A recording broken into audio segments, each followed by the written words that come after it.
Мына мен сізге гарантия берем. Сіз менен скандал болады. Гарантия берем, мына сіздер үчөөң тең окшошуп калыпсың, мына көмөлө издешпей табыпсыңар. Издешпей табышып алыпсыңар.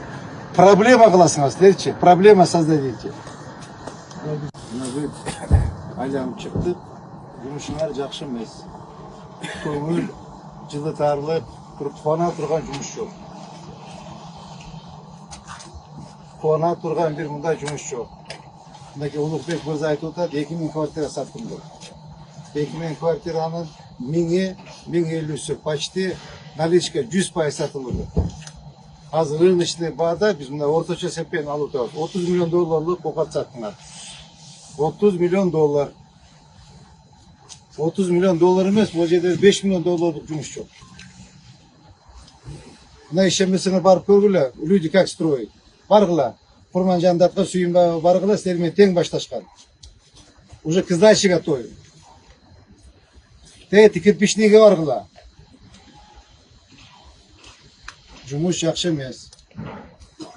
Жумуш жакшы эмес. Добрый Абдулович. Так, мондай кылыш керек. Могулардын баарын руководящий составдарын бардыгын сопроводительный письмо өкүмгө жазып, бардык жетекчилердин бул кишиге баарына запрет коюш керек. Выездге запрет коюш керек. Түшүндүңүзбү?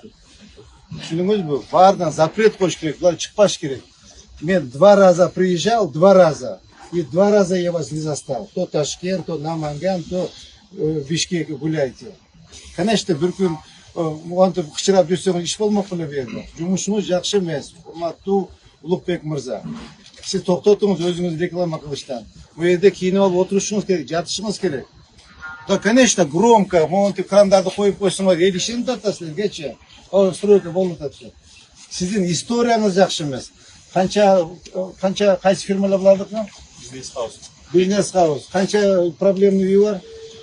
Азыр 3-4. Мен ошондо балдар айткан боюнча, кой. 4 үйүңүз бар проблемный. Да бирөөсүнөн тапшыра элексиз. Вы же давно должны были сдать. Давно.